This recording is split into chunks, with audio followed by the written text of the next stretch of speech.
Hello, we continue our Math 609 class with next lecture. This is lecture number 5.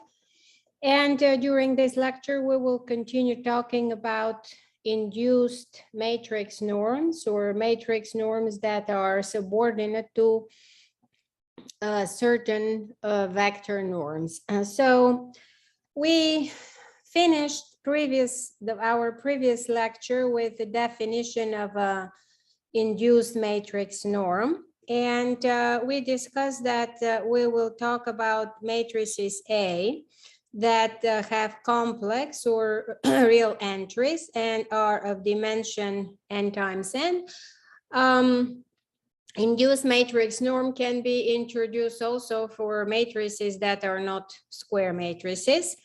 And let us in the space Cn have our favorite vector norm. So we have a mapping that for every vector x that belongs to the space Cn associates a number, the norm of this vector, and this mapping satisfies all the conditions that are required for a mapping to be a norm. Once we have this vector norm, then we can define a corresponding matrix norm that is induced by this vector norm. And this norm is basically the maximum factor by which the matrix A stretches the vector x with respect to this norm. So what is happening is we choose any vector x that is in the space Cn. We look at the vector ax, which is also a vector in Cn, and we look at the norm of this vector divided by the norm of the original vector x, where this norm is the norm that we started with in the space Cn. And we look how big this ratio is when the vector x takes all the elements, runs through Cn, and is a vector different from 0. And then this number will be by definition, will be the norm of the matrix A that is subordinate to the vector norm that we have used here to define this ratio of these numbers. Now, this is a definition, but one has to check. So one needs to prove that this mapping that to every matrix A associates the number norm of A that is derived through that rule satisfies all the conditions 1, 2, and 3 that are conditions of a norm, and therefore it is a norm in the space of in the vector space of matrices that are of dimension square matrices of dimension n. And last time we discussed that this definition admits an equivalent formulation. And here I can actually look at the sup not of the ratio, but I can look at the sup of the norm of the vector ay, where y runs through the space Cn, but y is such a vector that actually it is on the unit sphere with respect to this norm. Namely, the vectors are on the boundary of the unit sphere with respect to this norm. So in particular, if this norm, for example, is the 2 norm, if I'm using the 2 norm, then the vectors that will participate in finding this sup will be all the vectors that have 2 norm 1, which is exactly all the vectors that are on the boundary here of the unit circle. Now, if we are using in our favorite norm that we started with in the space Cn is the L1 norm of the vectors. So if we use that, the norm of the vector x is the sum of the absolute values of its components, then the corresponding matrix norm is also denoted by an index 1. So if the vector norm is the 1 norm, then the corresponding matrix norm that is induced by this norm is denoted by 1. And the definition is that this is the sup of AX, and here we have the 1 norm of AX divided by the 1 norm of a vector X, where the sup is over all vectors in Cn which are different from the 0th vector. Now, if instead of the 1 norm, we use the 2 norm of the vector X, which let me recall was the sum of the squares of the absolute values of the coordinates of the vector. So we have this, and here to power 1/2.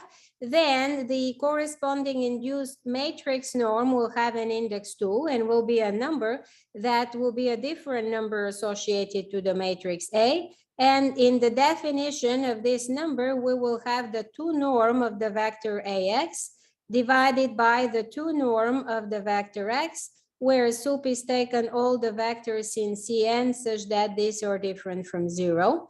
And finally, if I decide to use the infinity norm of the vector X, which by definition was the maximum of the absolute values of the components of this vector, then the corresponding induced matrix norm will be denoted by an index infinity, like this index here with the infinity norm. And in its definition, we will use the infinity norm of the vectors. So the infinity norm of the vector AX divided by the infinity norm of the vector X, where again the sup is over all vectors in Cn which are different from 0. Now, when we talk about induced matrix norm or a matrix norm subordinate to a particular vector norm, there are several inequalities that hold, and we discussed these inequalities. We discussed this inequality last time, but we did not discuss this one. I told you that it will be given as a homework, but then I decided not to give as a homework because I found other problems to give you. Nevertheless, those inequalities are used a lot when one deals with norms of matrices that are induced matrix norms. And one can do, for example, the proof. I will redo that one more time. If we have a vector norm, so this inequality tells you that if you have a matrix norm that is induced by a vector norm, then the vector norm applied to the vector AX is less than or equal to the matrix norm of the matrix A that is induced by this vector norm times the vector norm of the vector X. And it is clear that this inequality holds when the vector X is the 0th vector, because if the vector X is the 0th vector, A applied to X will be the 0th vector, and therefore the norm of this vector will be the norm of the 0th vector, which we know it is 0. So on the left side here, we will have 0. And also the norm of the vector X will be the norm of the 0th vector, which will be also 0. So on the right-hand side, we'll have 0. And it is true that 0 is less than or equal whatever we want to have here times 0. So this is true when the vector X is the 0th vector. Now, when the vector X is not the 0th vector, let's fix a vector X that is not a 0th vector, and let's call it X star. And then by definition, we know that the induced matrix norm of the matrix A induced by the corresponding vector norm, by definition, this is the sup of all this, of the ratio of the norm of the vector AX divided by the norm of the vector X when the sup is taken over all vectors in Cn that are different from 0. Now, instead of the sup, we can take a particular vector X star, which we started with, which is non-zero. So the sup will be bigger than or equal to the norm of the vector AX star divided by the norm of the vector X star. And so if we start at the beginning of the inequality, and if we look at the end of an inequality, we see here that we can multiply both sides by the norm of X star, and therefore we have that the norm of the vector of the matrix A times the norm of the vector X star is bigger than or equal to the norm of the vector A X star. And this is exactly what we wanted to show here, just written in the other way. First is written the right-hand side bigger than or equal to, and then the left-hand side. Now, how can we show this inequality? We can show this inequality in the following way. So if A and B are two matrices that are, let's say, with complex entries, and both of them are of a dimension n times n, then for any induced matrix norm, the norm of AB is less than or equal to the norm of the matrix A times the norm of the matrix B. How do we prove that? For example, let's look at the norm of the matrix AB. By definition, this is the sup of the norm of A of this matrix applied to the vector Y, where the sup is taken over all elements Y in Cn, for which the norm of the element Y is equal to 1. So we are using here the equivalent definition of a norm of a matrix. We can use either this definition, and last time we discussed that this definition is the same as this definition. So if we use that, let's for now look at this part here.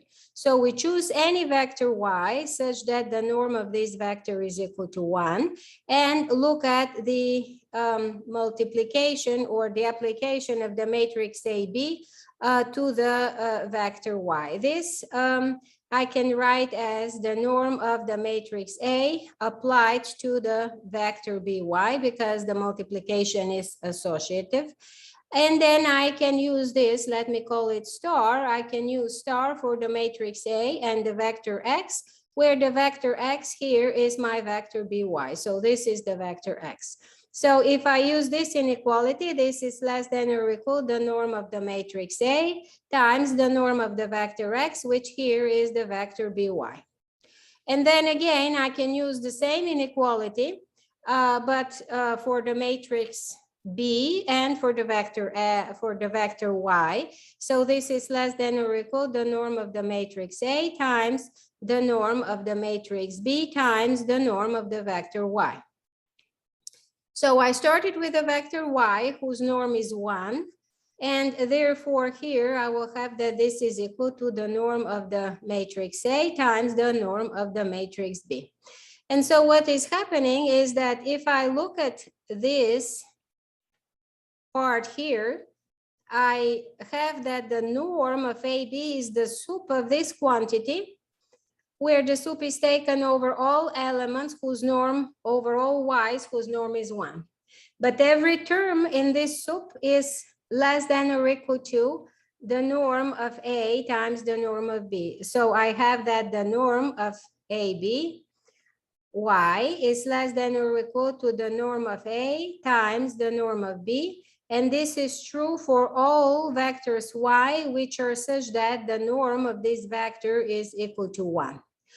I see here that the right side does not depend on Y, and therefore, since this inequality is true for all Y, then it will be true for the sup of the left-hand side over Y. So sup of ABY over Y such that the norm of Y is equal to 1 is less than or equal to the norm of A times the norm of B. By definition, this sup is exactly as we have here. This is the norm of AB. So what we have is that the norm of the matrix AB is less than or equal to the norm of the matrix A times the norm of the matrix B. And thus we had shown this inequality.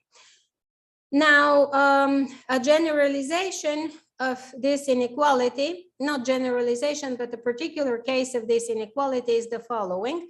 If the two matrices are the same, namely, if I have the norm of the matrix A squared, this is equal to the norm of the matrix A times the matrix A. And if I use this inequality, this is less than or equal to the matrix, the norm of the matrix A times the norm of the matrix A, which is exactly the number, the norm of the matrix A squared.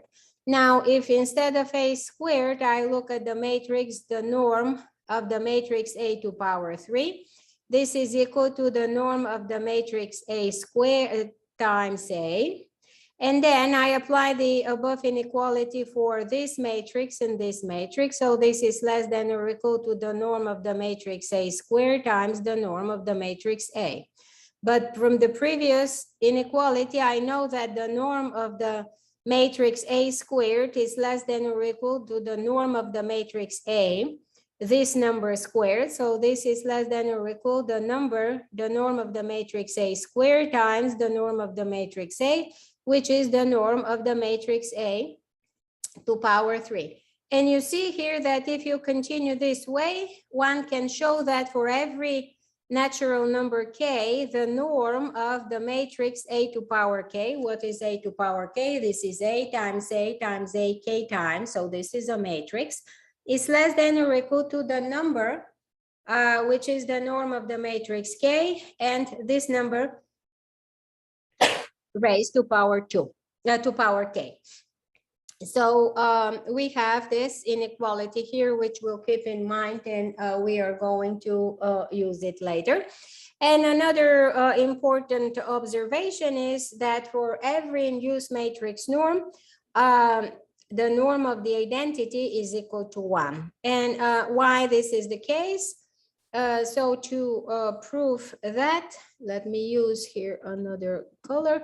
How to prove that? So if we look at the norm of the identity, by definition, this is the sup of the norm of the vector Ix. So this matrix I applied to X divided by the norm of the vector X when the sup is taken over all elements X, such that X is different from 0. So Ix is the same as X. So this is the sup of the norm of X divided by the norm of X, where the sup is taken over all vectors that are non-zero. So apparently this is 1. And so the norm of the identity for any induced matrix norm is equal to 1. Now, if we continue, before continuing further, let's make the following observation, that the norm of a matrix given by its definition is a quantity that is not easily computable, because one cannot find the ratio here where the sup is over all infinitely many elements in the space Cn. These are vectors with n components, and we're looking to find the supremum of some function, of this function of n variables. And this is not a quantity that is not easily computable. However, in the next slide, we will show that there are a few cases in which one can in fact compute the one norm of the matrix A. This is the induced matrix norm that is induced by the L1 norm of a vector. One can easily compute the infinity norm of a matrix A. This is the induced matrix norm by the infinity norm of a vector. And we are going only to discuss and to write it as a theorem, but we are not going to show how one can compute, not that easily, nevertheless can compute the 2 norm of the matrix A. And in general, there are theorems that can, using this, can give you estimates for general p-norm of a matrix A for any p between 1 and infinity can give you an estimate from above of that norm if you know the 1 norm of a matrix A or the infinity norm of the matrix A. And so we continue with finding the 1 norm of a matrix, how one can easily compute the 1 norm of a matrix A. In your homework, you will have the problem to find to prove how one can compute in an easy way the infinity norm of the matrix A. So first we will discuss what the theorem is. We will illustrate it on an example, and then we will prove the theorem. So by the definition, 1 norm of a matrix A, this is the supranorm of the ratio of 2 numbers. The number 1 norm of the matrix of the vector AX, and the denominator is the 1 norm of the vector X, where the vector X is any vector different from 0. And we're talking about finding the supremum of this ratio, which we discussed that an equivalent definition of this is when we look at the supremum of the norm, the 1 norm of the vector AX, when X is on the unit circle of with respect to the 1 norm. So what this little theorem tells us, this little theorem tells us an easy way to compute that norm. And the easy way is the following. We look at the matrix A and we look at its columns. So A1 is the first column of the matrix A, A2 is the second column of the matrix A, and so on. AN is the nth column of the matrix A. Each of these columns is a vector in the Cn, and as a vector in Cn has a 1 norm. So I can compute, I look at this column and I can compute the A1 norm of this vector. I can look at the second column and I can compute the L1 norm of this vector, and so on. In the last column, I can look at it and I can compute the L1 norm of this vector. And I will end up this way with n numbers, and I then need to take the maximum of these n numbers. And the maximum of these n numbers, the theorem claims, is that this maximum is exactly the 1 norm of the matrix A. So let's illustrate this on an example. Let's say I have a matrix that is the 3 by 3 matrix. I have -1, 5, and 6. And then I have -3, 0, and -2. And then we have 1, 2, and -7. So this is a matrix. And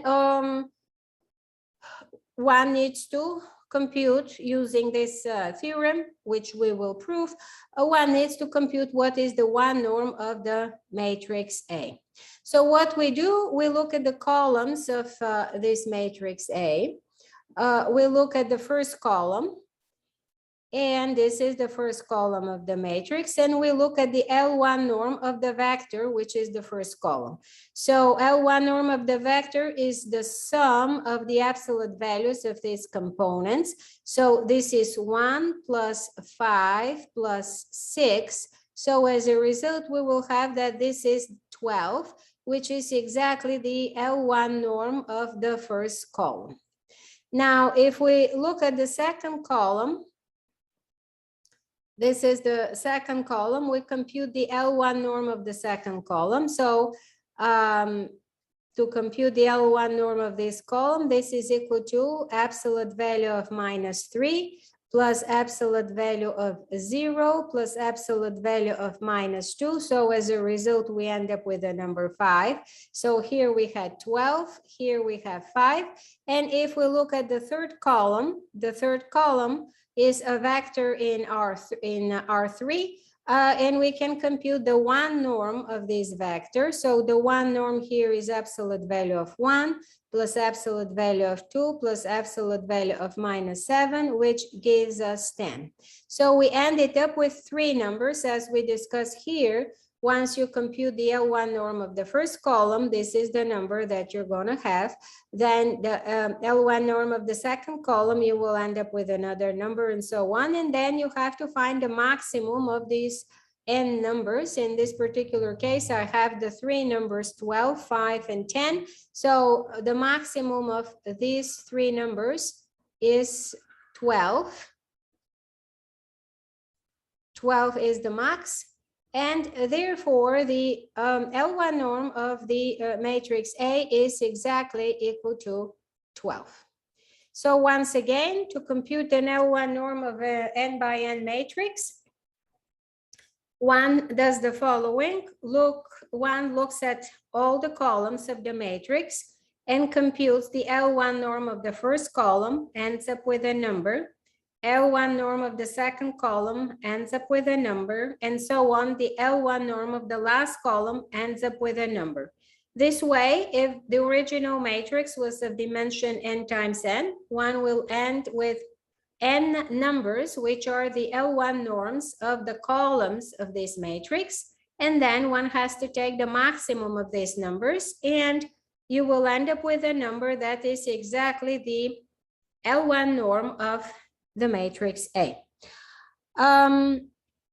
How do we prove this? And in a similar way, in your homework, you will have to show an easy formula for the infinity norm of a matrix A. So we use this definition here that the one norm is the sup of the L1 norm of the vector AX when the sup is over all vectors whose one norm over all x's whose one norm is equal to 1. What do?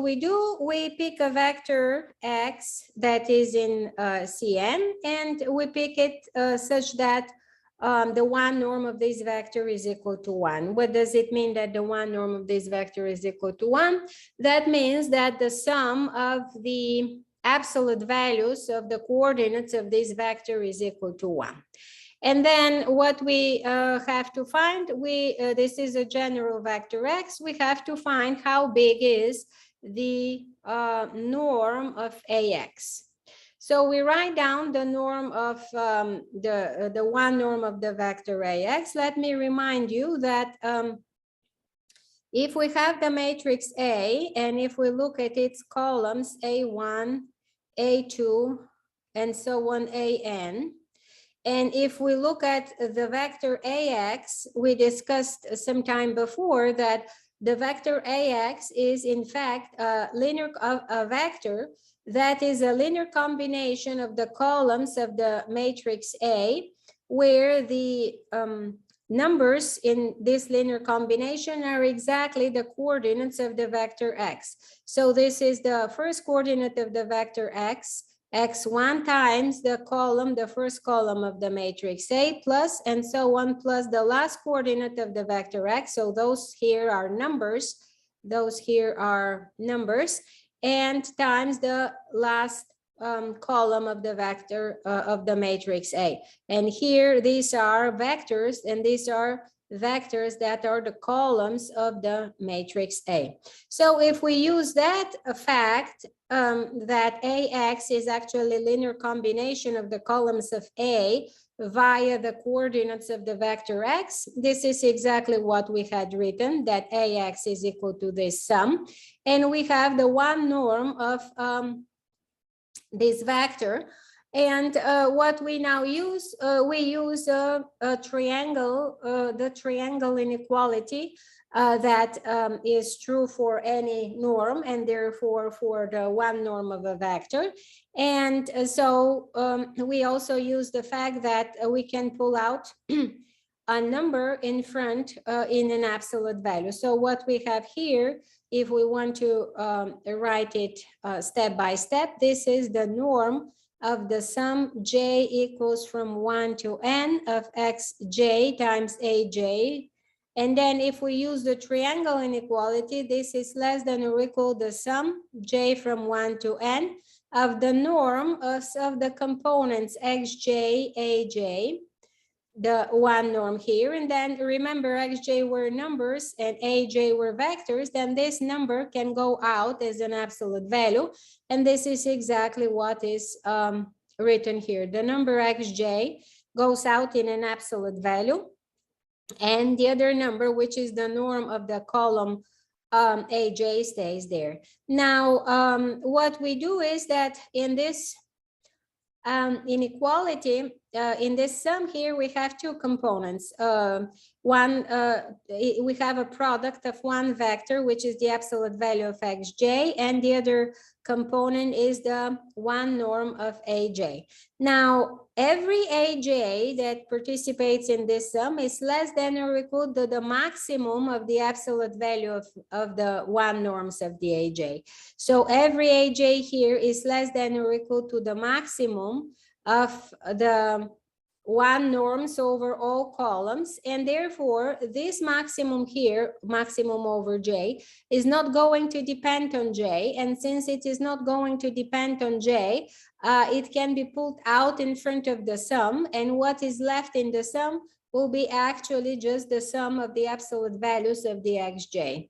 And sum of the absolute values of the xj is exactly equal to the one norm of the vector x, but the vector x was chosen in such a way that its one norm is equal to 1, so this will be equal to 1, and therefore we have that the norm, the one norm of the vector ax is less than or equal to the maximum of the one norms of the columns of the matrix. And now we see here that this quantity here does not depend on x, and this quantity here depends on x. So for every x that satisfies this condition, whose norm is 1, we have that the norm of ax, the one norm of ax, is less than or equal to that number.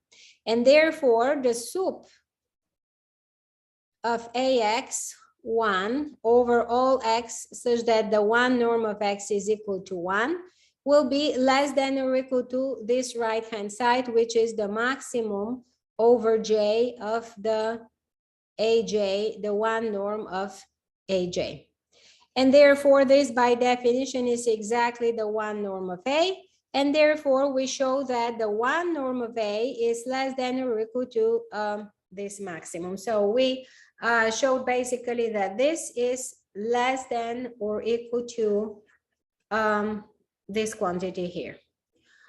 We have to show that they are the same, and in order to show that they are the same, we have to show that there is a vector x such that the one norm of the vector ax is equal to the quantity on the right-hand side, that this supremum here is not strictly less than the maximum, that this supremum here, actually there is a vector with L1 norm 1 for which the supremum is equal to this maximum. And in order to do that, we will argue the following way. Let's look at this maximum of the columns of the one norms of the columns of the matrix A. This maximum is over j from 1 to n, and therefore it is achieved for a certain column of the matrix A. Let's say it is achieved for the column with index j star. So this maximum is equal to the one norm of the column aj star. It's like looking here in the problem and seeing where this maximum is achieved. This maximum is 12, and the maximum is achieved for the first column of the matrix A. So my j star in this case will be equal to 1. But in general, can be, depending on the matrix, can be any of the numbers from 1 to n. And now what we do, we choose a vector x star in Cn. that is the following: all its coordinates will be 0, except on position J star, its coordinate will be equal to 1, and then everywhere else, this vector will be 0. So clearly, since the absolute sum of the absolute values of the coordinates is 1, then the one norm of this vector will be 1. And let's look at the matrix A applied to this vector. If we look at the matrix A applied to the vector x star, we discussed that this is a vector that is a linear combination of the columns of the matrix A via the coordinates of the vector. So everywhere else, here I will have 0 times A1 because 0 is the first coordinate of the vector x, plus and so on. I will have 1 times AJ star because this is the only place where I will have a non-zero term, plus and so on, plus 0 times AN. And therefore, as a result, I will have exactly the AJ star. And therefore, the matrix A applied to this vector, the one norm, is equal to, since AX star is equal to exactly J star, so we'll have that the one norm of this vector is exactly equal to the one norm of the AJ star. And therefore, there is a vector here, a vector in this soup for which the right-hand side is attained. And if it is attained, therefore, we will have that the one norm is not strictly less than the maximum, but actually the one norm is equal to the maximum because it is attained for the choice of this particular vector x star. So what you will have to do is you will have to use similar arguments and show an easy formula for computing the infinity norm of a matrix. By definition, the infinity norm of a matrix is the sup over all non-zero vectors of the norm, the infinity norm of the vector AX, divided by the infinity norm of the vector x, which we also discussed that can be written in this equivalent form. And how one can compute the infinity norm of a matrix in the following way. So for the one norm of the matrix, the important objects of the matrix were the columns of the matrix and the L1 norms of the columns of the matrix. Here, the important objects of the matrix will be the rows of the matrix. So if we have a matrix A, let's the matrix A has rows B1, B2, and so on. Here is Bn. We're talking about n times n matrices. We have matrix with rows B1, B2, and so on, Bn. And what one needs to do, one needs to compute the L1 norm of the first row, the L1 norm of the second row, and so on, the L1 norm of the last row. And you will end up with n numbers. And then what you have to do is you have to choose the biggest among these n numbers, and this will be exactly the infinity norm of the matrix A. So if we look back to this same matrix, we found that its one norm is 12. Let's see what it will be its infinity norm. So we have -1, 5, and 6 is the first column. -3, 0, -2 is the second column. 1, 2, and -7 is the third column. And we discussed that when we talk about infinity, we look at rows. So we look at the first row of the matrix and compute the L1 norm of this vector. The L1 norm is absolute value of -1 plus absolute value of -3 plus absolute value of 1, 3, 4, 5. So we end up with 5. Then here, This is the absolute value of 5 plus absolute value of 0 plus absolute value of 2. We have 7. And here, this is absolute value of 6 plus absolute value of -2 plus absolute value of -7. So 8 plus 7 is 15. And we find the maximum among all these numbers. So with the first row, we associate the number 5. With the second row, we associate the number 7. With the third row, we associate the number 15. The maximum is the number 15. And therefore, the infinity norm of the matrix A is equal to 15. So you see that the same object, namely this particular matrix, has different norms. Its one norm is 12 and its infinity norm is 15. It is something similar as we observed with vectors. One vector has different magnitudes, has different norms, depending on what particular norm we are talking about. So this problem here is a homework problem to do. And as I mentioned, the proof should be similar to the proof here. You have to show in general inequality between AX, infinity norm, and this quantity. And then you have to find a vector X star for which the infinity norm of the vector AX star actually matches this quantity. Now, another part of your homework is to derive general inequalities between norms of matrices. I discussed last time that there are general inequalities between norms of vectors.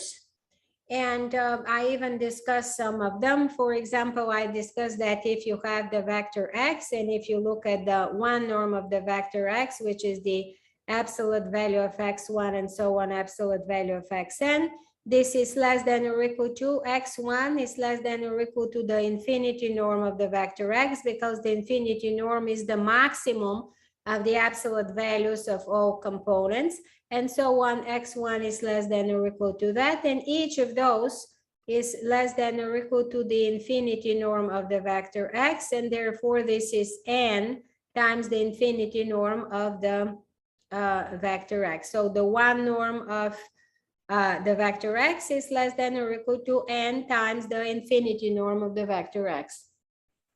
Now, using corresponding inequalities between vector norms, one can show, using the definition of a induced matrix norm, one can show corresponding inequalities between matrix norms that are induced by the vector norm. So, for example, here, this is inequality that tells you that the infinity norm of a matrix is less than or equal to square root of n times the 2 norm of a matrix A, provided A is a square matrix of dimension n, or that the 2 norm of a matrix is less than or equal square root of n times the infinity norm of a matrix. Another homework problem is a homework problem that requires you to show particular inequalities between norms of a matrix, of matrices that are induced by the corresponding vector norms.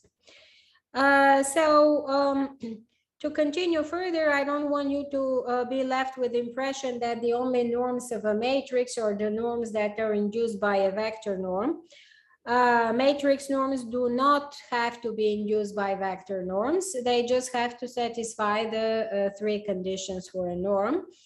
And for example, here we'll talk about another widely used norm called Hilbert-Schmidt norm, or also Frobenius norm of a matrix. It is a norm that can be defined for any m times n matrix. In our particular case, we talk about n times n matrix.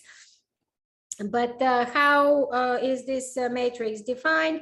How is this norm defined? So we look at the first row of the matrix. Then we look at the second row of the matrix, we look at the third row of the matrix, and so on. We have, so this is row number 1, this is row number 2, and so on. We put it next to each other, and we end up with a long vector, which because every row is a vector of dimension n, we have m rows, so we have m times n, a vector of dimension m times n. We just cut the rows of the matrix and put it next to each other.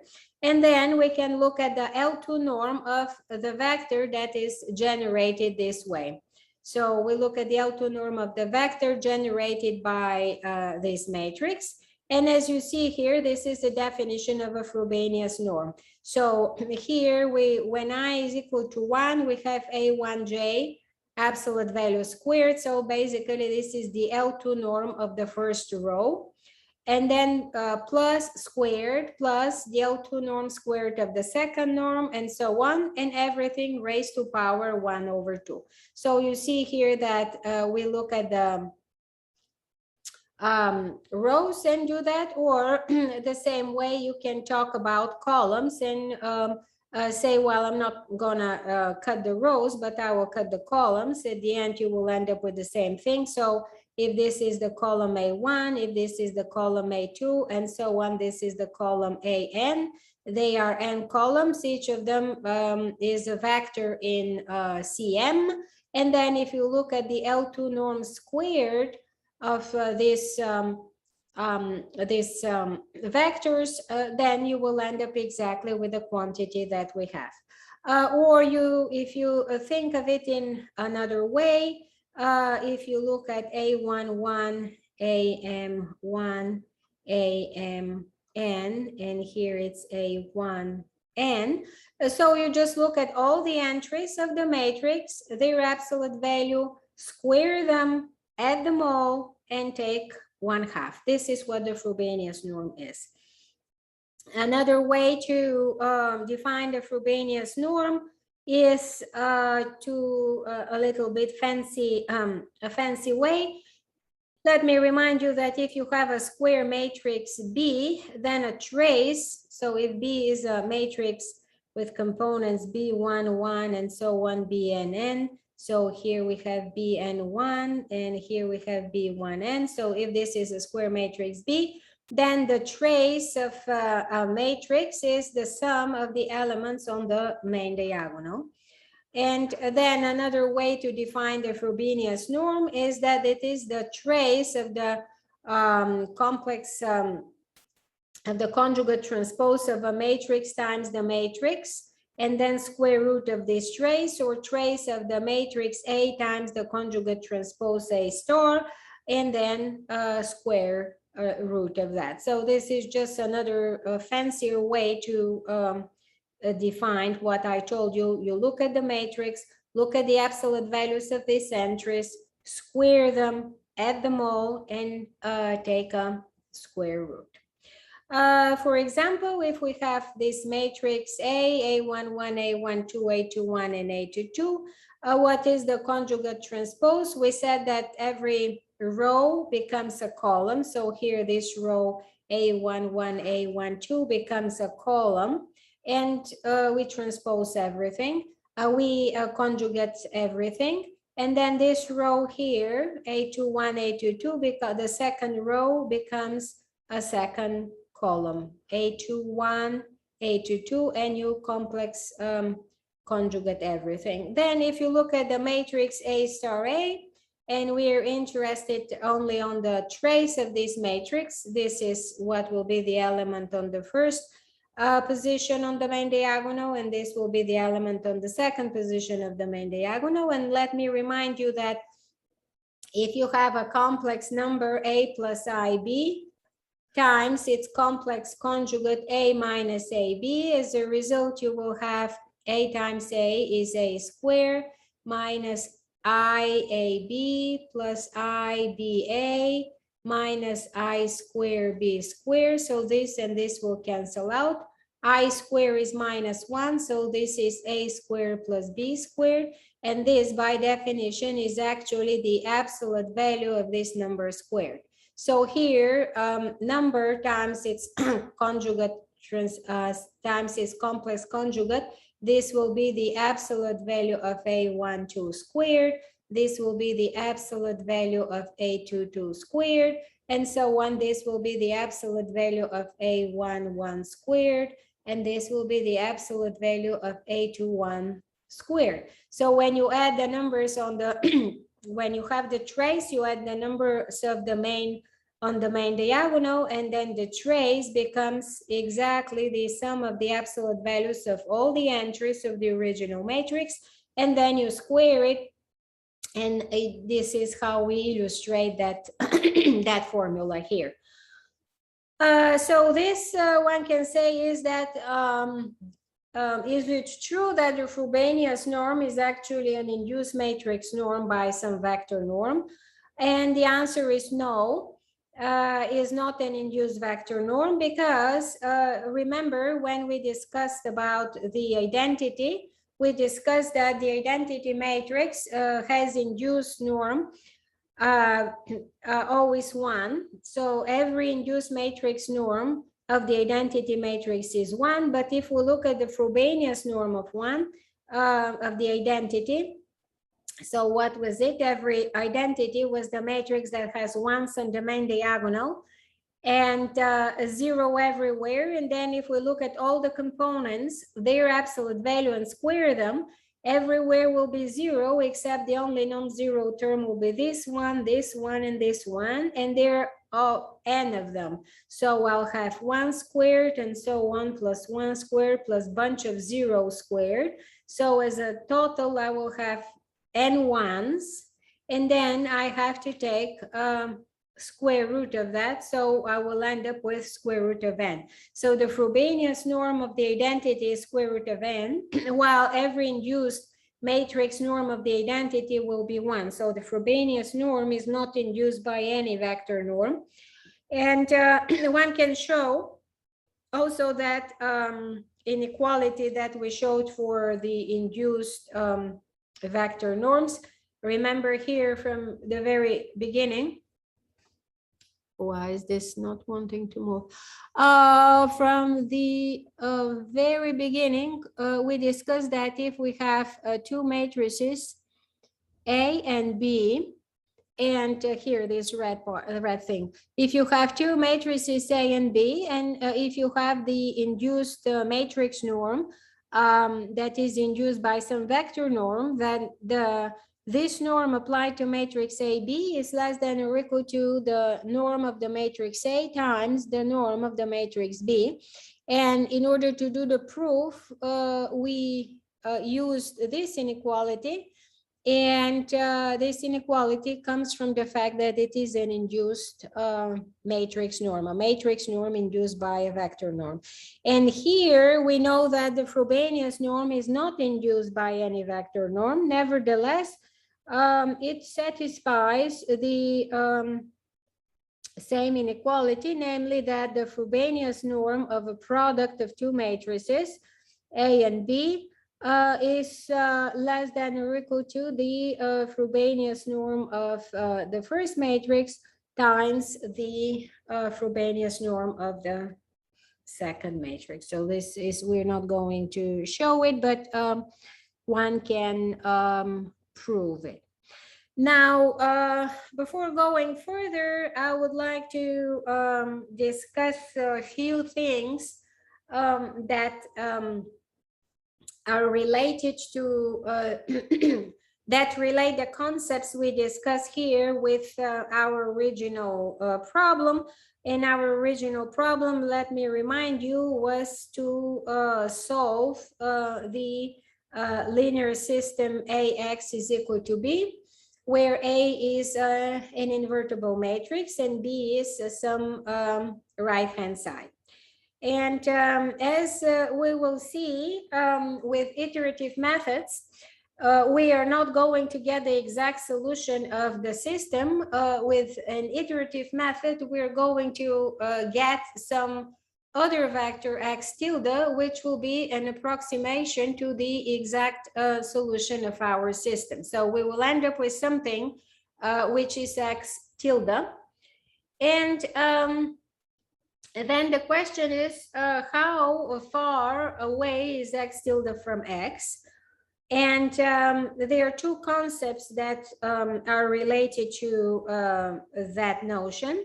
The first concept, of course, is error. So what is an error? Error is a vector that is a difference between the exact solution of our system and the approximation that we are obtaining when we implement a certain numerical method. And since x is a vector, x tilde is a vector, the error will be a vector. And how are we going to measure the error? Then we will look at a certain norm of this vector, and we will judge how big is the error by judging how big is the magnitude of this vector, how big is the norm of the error, where the norm can be either one norm, infinity norm, or any other norm that we can get our hands on. And also another term that is used here is called residual. It is denoted by R, and by definition, the residual is the right-hand side of our system B minus A, the matrix A, applied to the approximate solution x tilde. Basically, the residual tells you by how much the approximate solution fails to satisfy the system. Because if x tilde was x, b is equal to ax, and the residual will be 0. But if x tilde is anything else, then b minus ax tilde basically tells you by how much the approximation x tilde fails to satisfy the system. Note two important distinctions here, that the error we cannot compute, because in order to compute the error, we know x tilde, but we do not know x. We have to find x, and if we knew x, then we wouldn't care what the error is, because we had the x.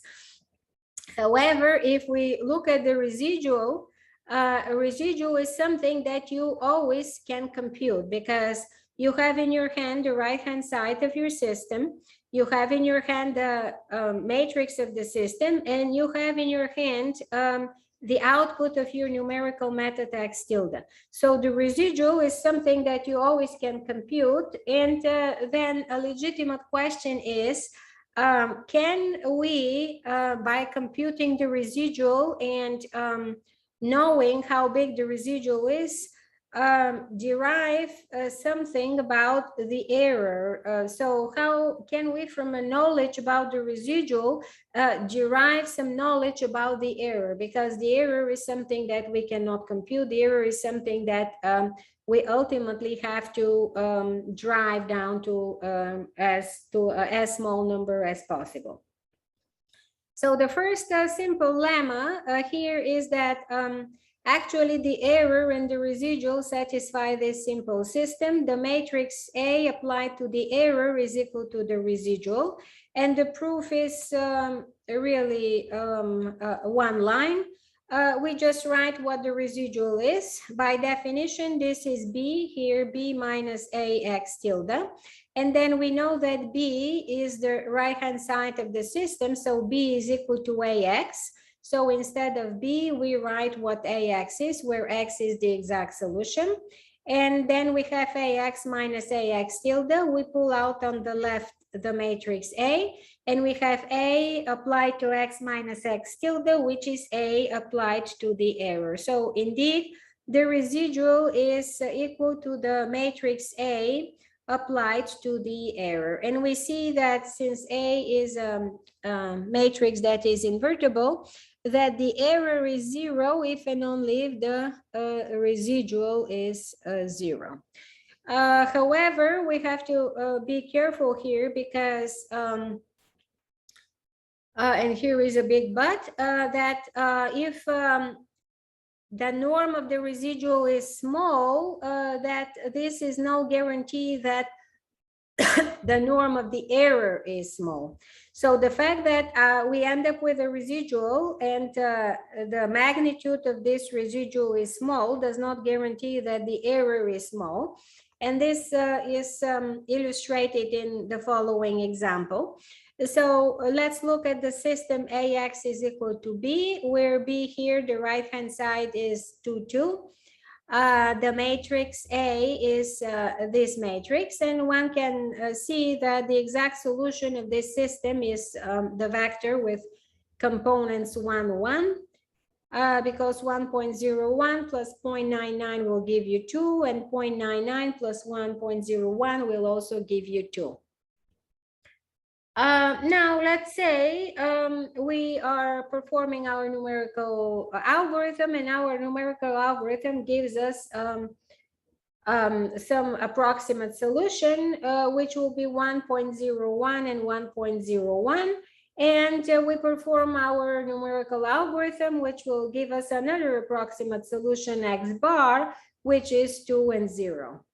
And you see that the first approximate solution x tilde, if we compute the error, here we can compute the error because we are discussing what is happening. We know what the exact solution is. So here the error is the vector, which is the vector 1, 1 minus this vector. And you see that the error here is the vector minus 0.01 minus 0.01. And if you go ahead and actually compute the residual, we know that A applied to the error will give you the residual. So we will have this minus this times minus 0.01. So one can compute that the residual is this particular vector. And so in this particular case, the infinity, let's decide to measure the magnitude of the vector of the error in infinity norm. You see that the infinity norm of the error is 0.01, and the infinity norm of the residual is 0.02. Now let's see what is happening with the second solution. With the second solution, we see that the error, in this case we denote by E bar, which is x minus x bar, will be minus 1 and 0, and therefore the infinity norm of this error is 1. So 100 times more than the infinity norm of the error E tilde. And nevertheless, the residual will be the vector minus 0.02, 0.02, and therefore the infinity norm of the residual will be 0.02. So we see here that in both cases, the infinity norm of the residual is the same. However, here in this case, it is a good error. The infinity norm of this error is small, it is 0.01. And here, the infinity norm of this error is big, it is 1. We see here an illustration of the fact that the magnitude of the residual does not give you, at least at first sight, any idea of how big the magnitude of the error is. You see that the infinity norm of both residuals here is small, but the infinity norm of the first error is 100 times less than the infinity norm in the second error. And then the question is, well, okay, there is no direct correlation, and we cannot make a direct a statement, but can we give some estimate of how large the norm of the error can be? And the answer to this question is yes. There are theorems that will give you an upper bound for the error in terms of, for the relative error, in terms of the residual, the magnitude of the residual, and these error bounds involve a quantity called a condition number. So what is a condition number of a matrix? Remember that we started with the system AX is equal to B. where A is the matrix of that system, and this matrix is an invertible. Now, the condition number of the matrix A will depend on the norm with respect to which you want to measure, to compute the condition number. So the condition number here, we put the norm. We can have the condition number K1, for example, which will be the one norm of the matrix by definition times the one norm of the inverse matrix, or in general, this will be any matrix, any norm of the matrix A times the same norm of the inverse matrix A inverse. So this is a number. It's a product of two norms, and whatever norm you use here on the left side, you have to indicate in the condition number. Like here, K1 is the condition number with respect to the one norm, or you can have K2 of A. If you have K2 of A, this will be the two norm of A multiplied by the two norm of the inverse of the matrix A. So every matrix that is invertible has a condition number, and the condition number is computed in this way. And the condition number basically tells you how big the error could be if you know how big the residual is. And it tells you via this theorem. So the theorem states the following. If you have your x, and if you have an x tilde that is an approximation to the exact solution of the system, then the relative error, that is the norm of E divided by the norm of x, is less than or equal to the condition number of the matrix A times the norm of the vector R, which is the residual, divided by the norm of the right-hand side. So here notice that when we talk about the norm in the condition number, this norm will be the norm of the matrix that is induced by the vector norm that is applied to B, to R, to E, and to X, as you will see from the proof. So if we look carefully at this theorem, what does this theorem tell us?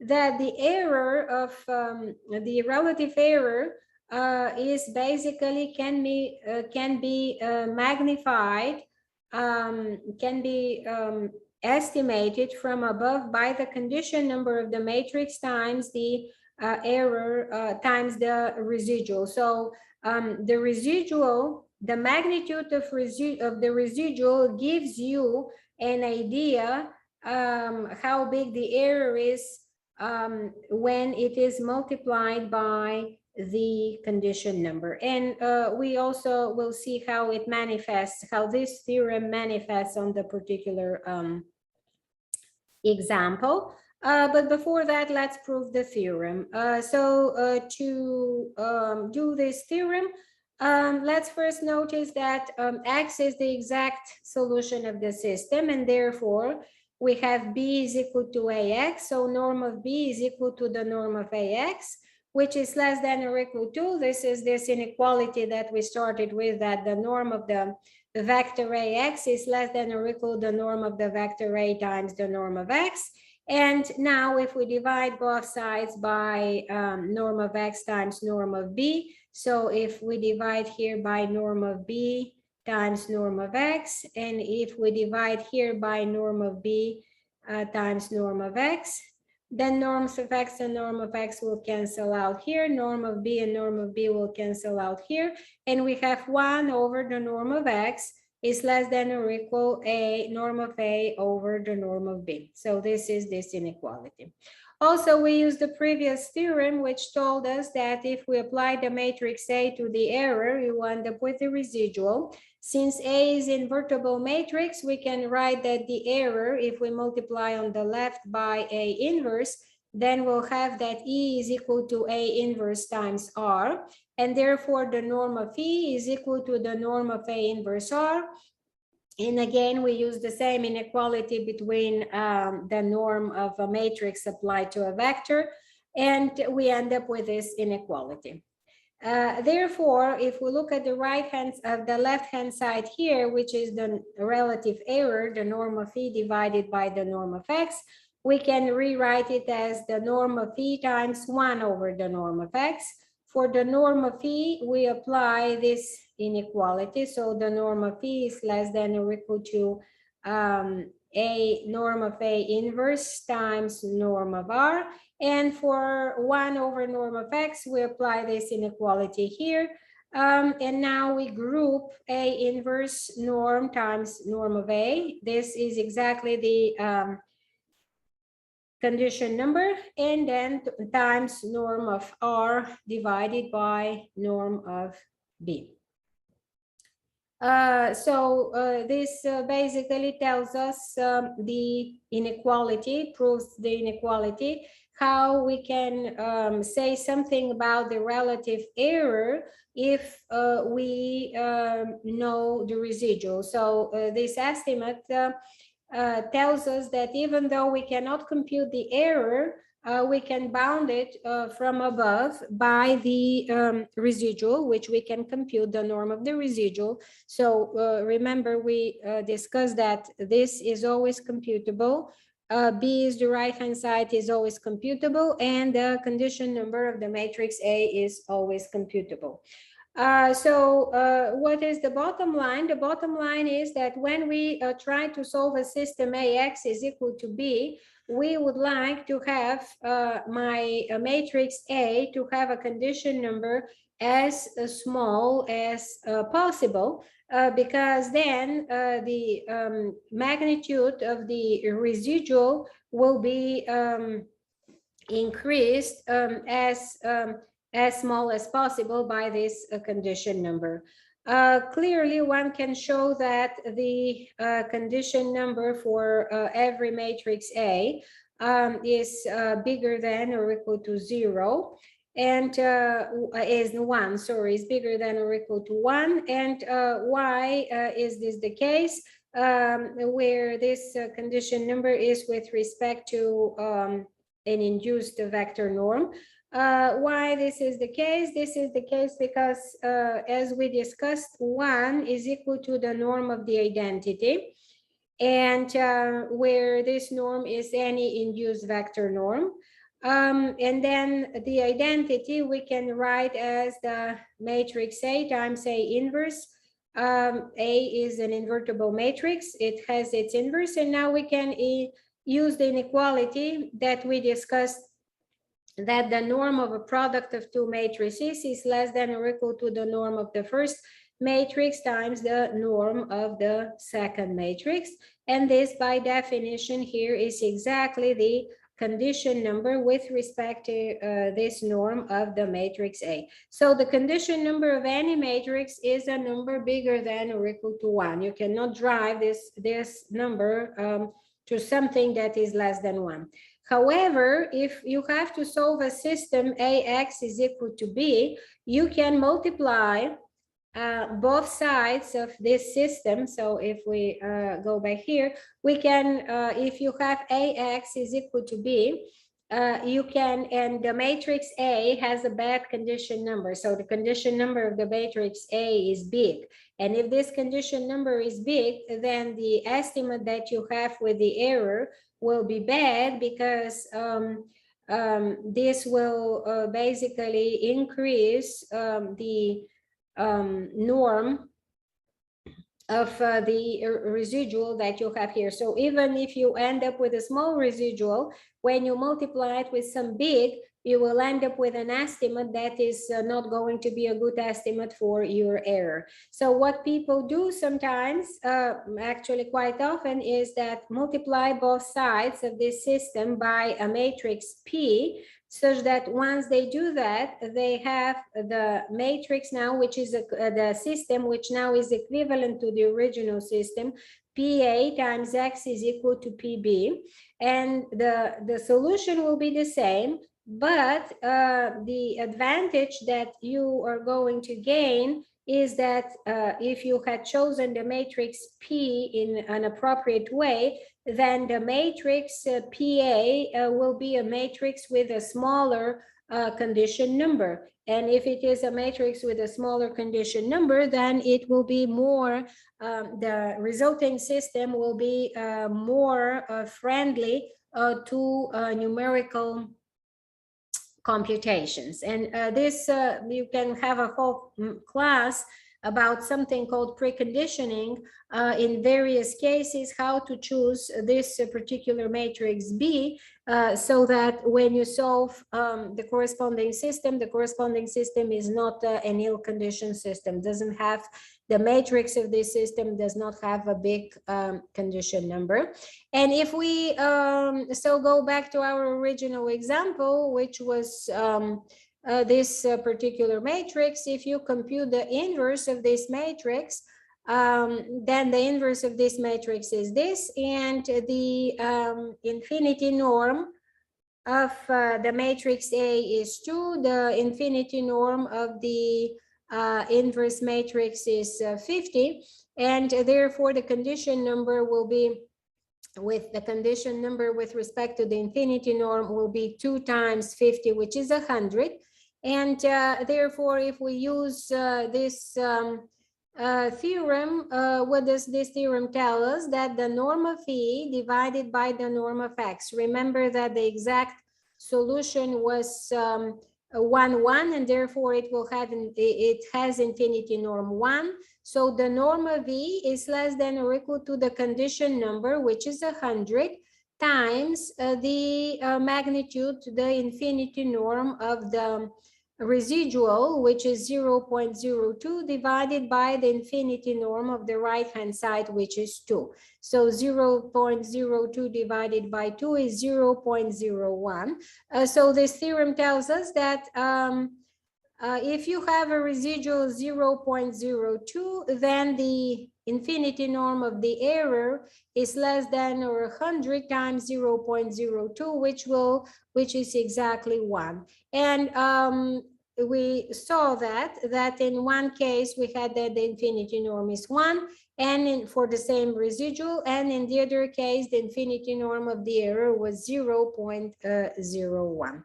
So the fact that this matrix has a bad condition number affected us in the error estimate for the estimate from above for the infinity norm of our error. So in general, the condition number of the matrix controls the relative error in the solution due to perturbations.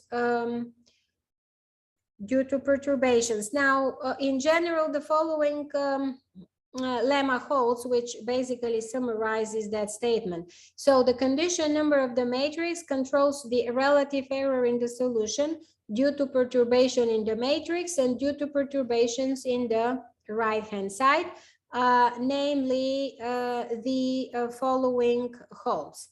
If we have a system AX is equal to B, and if the right-hand side comes to us, but the right-hand side is not measured accurately, so let's say this system comes from some real-life problem that resulted by measuring something and there were errors in the measurement, so the actual result that came to us was not the real measurement B, but some inaccurate measurement B tilde, and we solve the system AX tilde is equal to B tilde.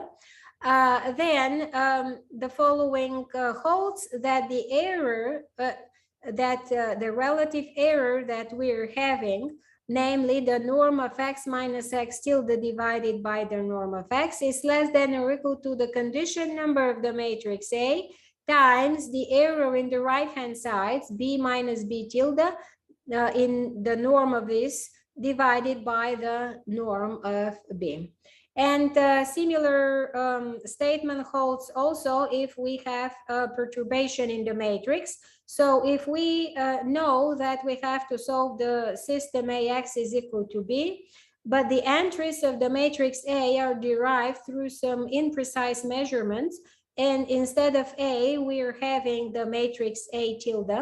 And let's say if we compute exactly the system, the solution to the system A tilde A, X tilde is equal to B, and this solution is X tilde with the perturbed matrix, with the perturbed entries of the matrix A, then the relative error, the norm of X minus X tilde divided by the norm of X tilde is less than or equal to the condition number times the norm of the error in the perturbation of A divided by the norm of A. So these theorems are, or these lemmas are important because they tell us how much the error in the entries of the matrix, or how much the error in the right-hand side could be magnified in the solution, and they can be magnified by this condition number of the matrix A. And so this is the end of lecture number 5. Next time we will continue with discussing a little bit condition numbers and Gauss elimination. And we will talk more about matrix norms, and we will start with the basic iterative methods. Thank you.